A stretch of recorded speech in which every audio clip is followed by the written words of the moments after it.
So I feel like we need to talk about what happened at practice today. You are Locked On LSU, your daily podcast on the LSU Tigers. Part of the Locked On Podcast Network. Your team every day.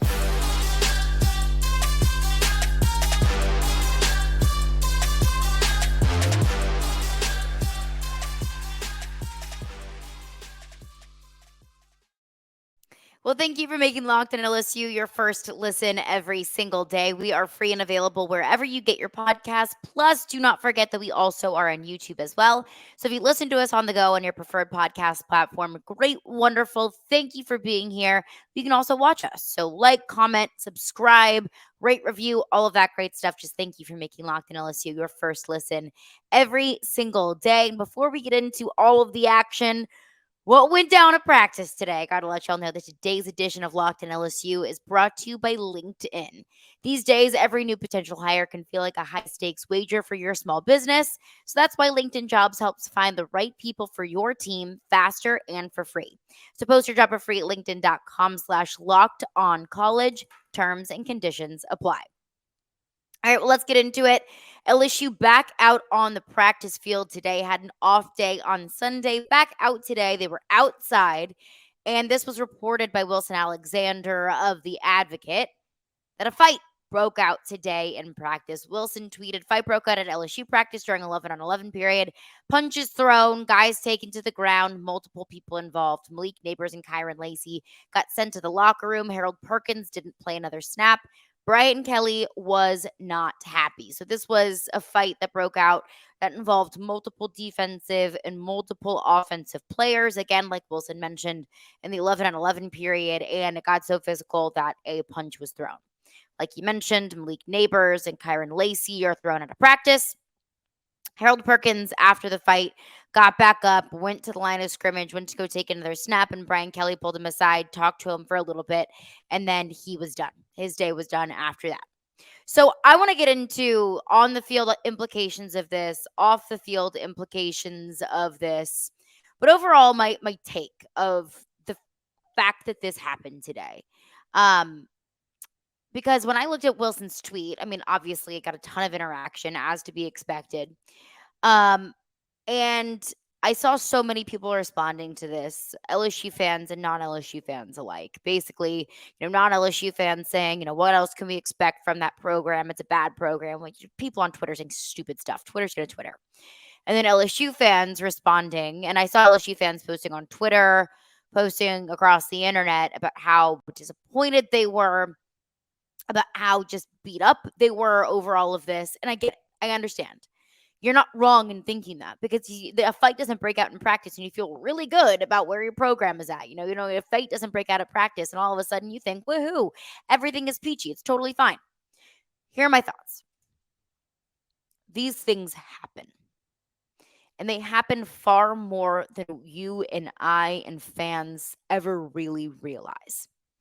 Because what you might not know is that whenever practice is open to the media, there's very little that the media can actually see. Really, in reality, what you're looking at is a whole lot of warm-ups, a whole lot of drills. If you're lucky, you get to see some one-on-ones. And if you're really lucky, you get to see 7-on-7 and 11-on-11. So very infrequently, especially in college practices, because if you go to like NFL training camps, you can see a good bit of 11-on-11. You can't break down of exactly what happened, nor can you post video of exactly what happened, but you can be there for it. You can see it. But in college, everything is so under lock and key, and everyone is so paranoid about potential secrets, state secrets getting out, that there really isn't a whole lot of open 11-on-11 time. So this might happen a whole lot more frequently than you or I ever know. Because fights don't break out in one-on-ones. Fights don't break out in drills. Fights don't break out in warm-ups. They break out whenever pads are on man, offensive line against defensive line, receiver versus DB, whatever it might be. That's when those fights start to break out, is when things get a whole lot more physical and whenever you actually are recreating actual real life gameplay. So these things happen more than we realize. Just remember that. I'm not excusing what happened today. I'm offering a little bit of expertise and a little bit of explanation, rather, is a better word. Explanation that, like, this isn't like the first time that this has happened in the history of college football, nor is it the last time that it's going to happen. It feels a little bit more crazy, I guess, because you don't hear about it happening a lot. Not nearly as much as it actually happens. Look, you want your team to be passionate. You want your team to be 110% all in on these practice reps. My co-host here in Nashville, I host a radio show in Nashville. My co-host played in the NFL for 14 years. My co-host obviously played college ball as well. He said, when we were at Titans training camp one day, there was a fight that broke out. One, again, that you see a lot more frequently in the NFL. My co-host was telling me, he was like, look, those guys in the locker room, they love it because it's the first few days of camp. You're fired up. Your emotions are running high. Those kind of things just naturally happen. And, for the most part, it's not anything that's this guy against this guy or any sort of bad blood. For the most part, it's just your testosterone is running. Adrenaline is high. Emotions are high. You're going 110% through the whistle. And sometimes those things just happen. Again, it doesn't excuse what happened today in practice. It's just providing a little bit of explanation that these things happen a lot. And really, from the player perspective, at least from my co-host who played in the NFL for 14 years, he's like, yeah, guys, it's fine. But there is a line that needs to be drawn. There is a certain point where you can't make any excuses, where you want to be passionate. You want that adrenaline to be pumping, that you want to be giving every single rep your all, that you want to have a sense of ownership of your position group, or your unit.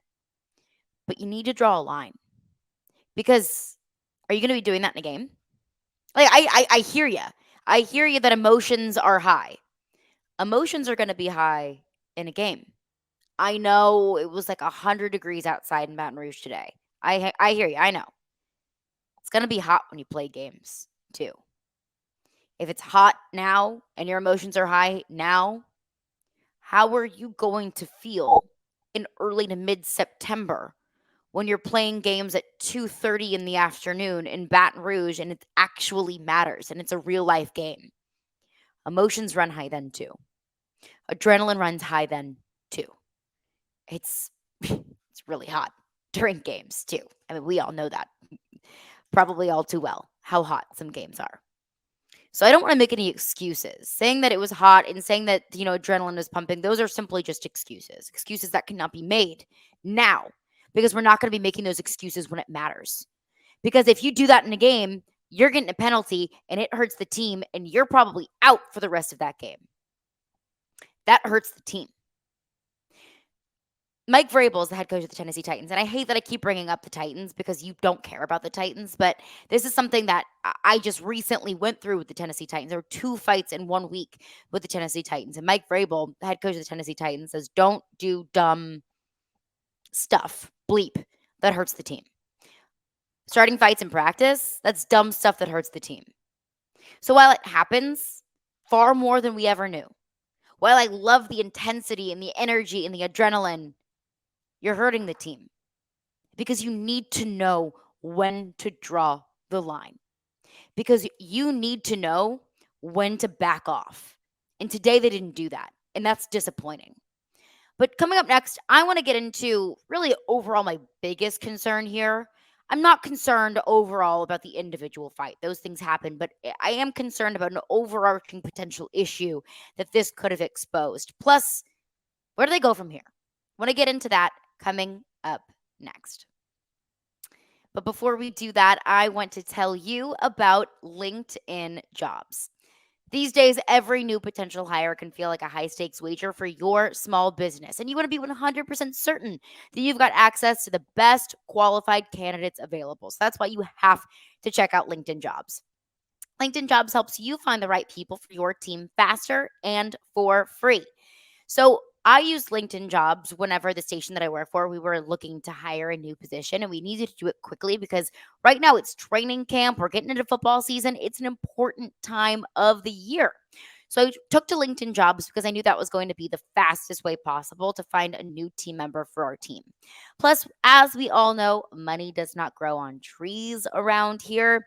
So that was a great resource for us because not only do they have really wonderful tools like screening questions that will make it easy to focus on candidates with just the right skills and experience so you can quickly prioritize who you would like to interview and to hire. Those are all wonderful things, but also overall, it's for free. And it's super easy to create a free job post on LinkedIn Jobs. Just go to LinkedIn, add your job, and add the purple hashtag hiring frame to your LinkedIn profile to spread the word that you are hiring. And as we all know, it is so incredibly important to find the right people to help your business achieve its goals and to help your other teammates feel welcome, feel at home, and to foster a positive culture. It's why small businesses ranked LinkedIn Jobs number one in delivering quality hires versus leading competitors. LinkedIn Jobs helps you find the qualified candidates that you want to talk to faster. So post your job for free at linkedin.com/locked on college. That is linkedin.com/locked on college to post your job for free. Terms and conditions apply. Well, thanks again for making Locked On LSU your first listen every single day. We are free and available wherever you get your podcasts. Plus, we also are on YouTube as well. Check us out there. Every day is coming up tomorrow on the podcast. I got some college football thoughts because there are some massive changes happening across college football. So I want to give my thoughts on that, but also, what does that mean for LSU? We'll get into that on tomorrow's episode of Locked On LSU. But today, focusing on the fight that broke out in practice. Again, it was an 11 on 11 period where there was a fight involving multiple defensive and offensive players, Kyren Lacy and Malik Nabers, both thrown out of practice. There was a punch thrown. Harold Perkins was done for the day after that. I know that's concerning. I'm here to assure you that this is not the first time that's ever happened in this program or in college football as a whole, nor is it the last time that that's going to happen. Need I remind everyone of the little, squabble that Joe Burrow and Patrick Queen got in at this time in the 2019 season? That season turned out to be pretty okay. I'm not saying the fights indicate good things. All I'm saying is, look, it's happened before and it will happen again. So it just provides context. But there still, for me, is an underlying concern there. Because it's easy for me to say, see, remember what happened in 2019? Everything turned out fine. In the moment, we probably didn't feel that way. And really, my biggest concern from here is, where are the leaders on the team? Where are the guys that are going to step up and say, hey, cut it out? What are you doing? There is a certain element of, let them be passionate. Let them, let their emotions run free because this is a passionate game. But I want to know, who is that one guy who's going to break things up? Who's that one guy that's going to make sure that things don't go from passionate and energetic to now we've got punches being thrown on the field? Who's going to make sure that that stuff doesn't happen? It doesn't just stop with fights on the field. Who's going to be that person that if things are getting out of control one way or another, you get too high, you get too low, you got a squabble in the locker room, who's going to be that person that intervenes and says, cut the crap? That hurts the team. You're hurting our locker room. You're hurting our end goal. You're letting your own personal issues or your own personal emotions get in the way of the football team. And that's selfish and that's dumb. Who's going to be the person that does that? Why weren't they out there today? Where are the leaders on the team that are holding them accountable? Who is going to be that guy outside of the coaching staff? Because this coaching staff is going to hold these players accountable. This coaching staff is going to hold them to a high standard. But it's different when it comes from your own players. It's different when it comes from within the brotherhood. The coaching staff can't be the only people, the only governing body of this football team. They can't be the only people that are holding these players accountable. You need your leaders in the locker room that are holding each other accountable.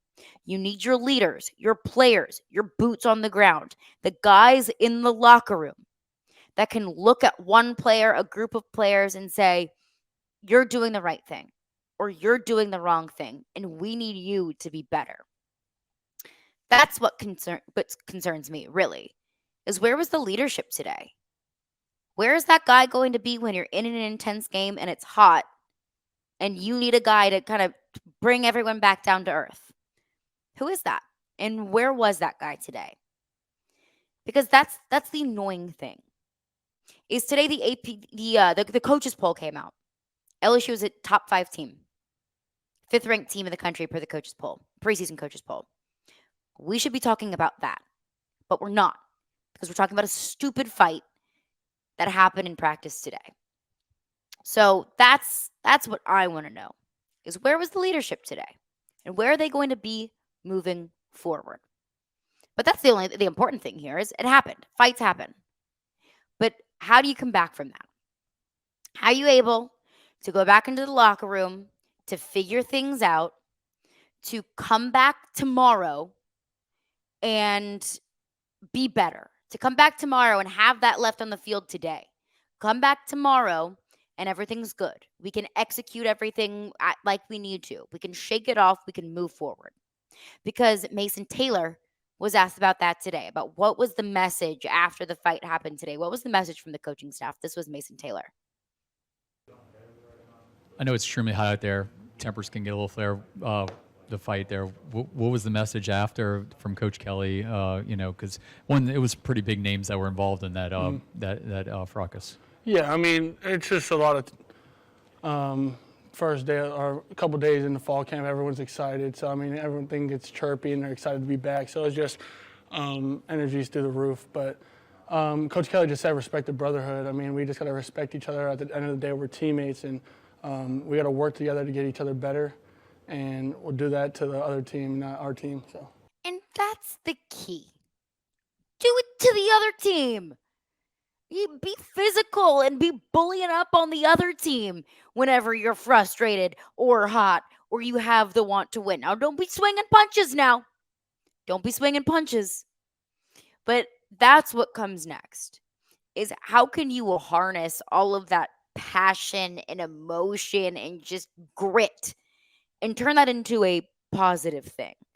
No more fighting your teammates, all right? No more this drama here and there. No more of that.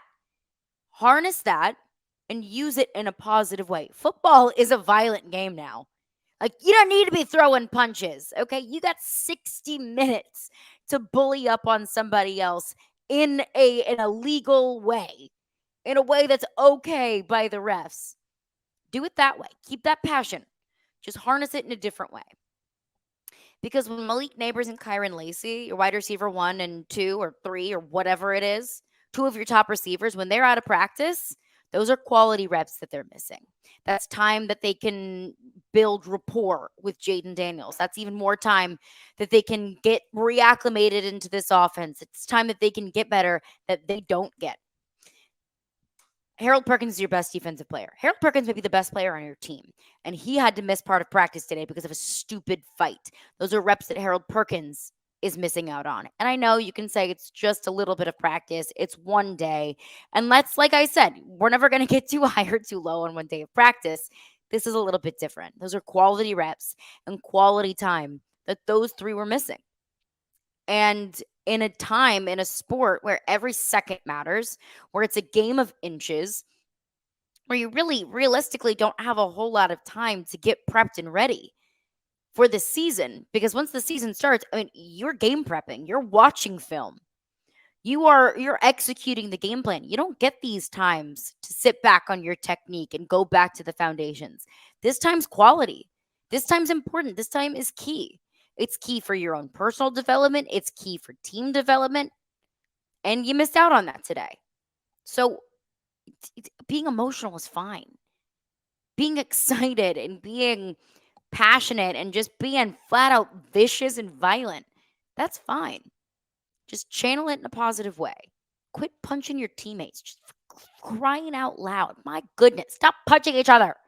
But coming up next, I did mention coach's poll came out today, and it was awfully kind to LSU. And I want to get into how different this year feels than last year, and why I think we're going to learn a whole lot about this team because of that. We'll get into that coming up next.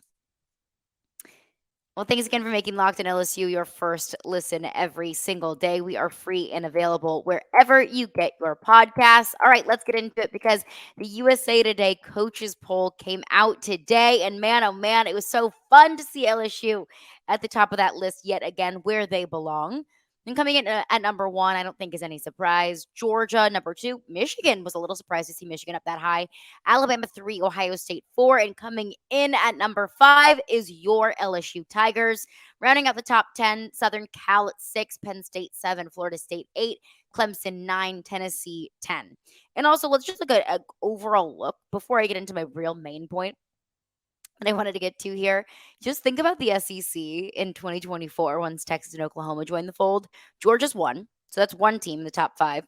Alabama 3. LSU 5. So that's 3 SEC teams in the top 5. And you've got Tennessee at 10. So that's 4. Texas at 12. That's 5 teams in the top 12.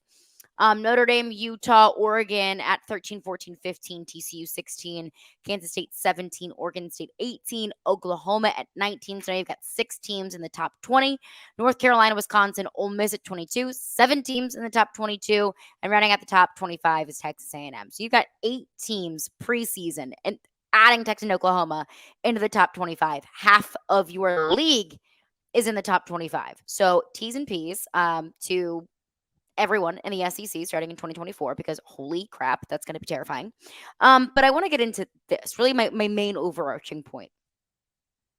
LSU was not ranked preseason top 25 at this time last year. LSU really, honestly, was one of those schools that nobody really knew what they were going to be. We were talking about maybe a 6-6 season, get up to a bowl game, maybe got a winning record if you're lucky. But really, this time last year, nobody expected anything from LSU, nor did they really know what to expect, much less be a top 5 team in the country. What I think we're going to learn this year is how Brian Kelly is able to manage that. I think it's a talent for coaches to be able to get their team motivated whenever there are no expectations, whenever everyone is counting you out.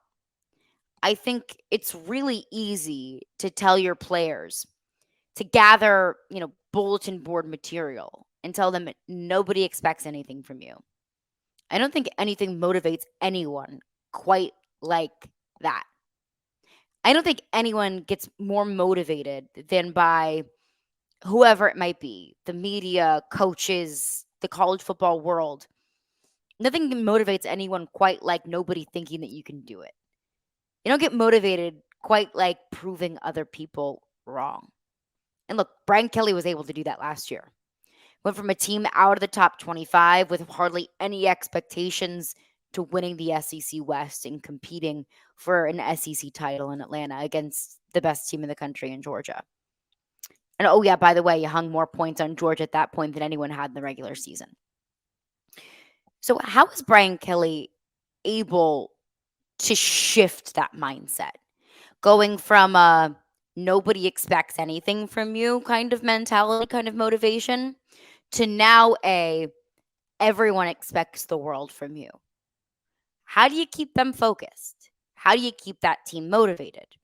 How do you make sure that they keep grinding and they keep working and that they don't become complacent with all of the preseason hype?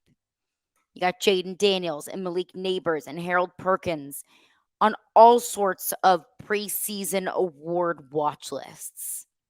How do you keep them motivated? How do you go from Jaden Daniels, a kid that transferred away from Arizona State in a really tough situation? He left his team, trashed his locker room. You don't think that motivates someone? You go from that to now becoming, a Heisman watch kind of player. Harold Perkins, a true freshman this past season. And to be honest, Harold Perkins came into LSU with a whole lot of hype. He was a 5-star recruit coming out of high school, but still unproven at the college level. Now everyone's looking at Harold Perkins as potentially the best defensive player in college football, if not one of the top players in college football. How do you keep him focused? whenever all eyes are on you. When the expectations went from pretty low to, all right, pretty high. You beat Nick Saban in Alabama in year one. How do you build upon that? How are you able to keep that team focused? Mason Taylor was asked about the preseason ranking. What does that mean to him? The preseason rankings just came out. You're top 5 in the country. Is it any different than, say, a year ago when you were unranked? Or, what's the view of that kind of stuff? I mean, yeah, it's a little different, but at the end of the day, we gotta just do how we came last year, and just stick to the fundamentals and everything we're taught. I mean, a lot of people can take that two ways. I mean, take it big-headed or stay humble about it. So we're gonna stay humble about it and just play every game like it's our game. And that was the right thing for Mason Taylor to say. That was the right thing to say, that, hey, we're going to stay humble. We're going to keep working. And look, I don't know what they're saying in the locker room. I don't know what their conversations are like in the locker room. If I had to guess, I would guess that they're probably not as humble as the conversations that they're having in front of the cameras. And that's fine. You don't need to act like a preseason top 5 ranking doesn't mean anything. You don't need to act like you're not confident, like you're not excited. You don't need to act like you're not walking into every stadium that you walk in this upcoming season feeling like you're going to win. Because I do think that is part of winning, is the belief that you are going to win.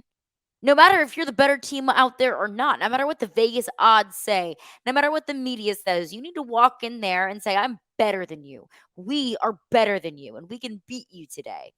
There's a certain sense of non-humility that I think is required in football. So look, I'm not saying that they need to, go in there like, the most humble people in the world. But what Mason Taylor said was the right thing. You don't want to create any bulletin board content for any other team on your schedule. But I think the key thing is you can feel some type of way on August 7th. The key thing is you can feel some type of way about a preseason ranking. The important ranking is the postseason ranking. Nobody cares where you were ranked in August. In fact, that's usually used against you more than anything. Like, look at Texas A&M this past season.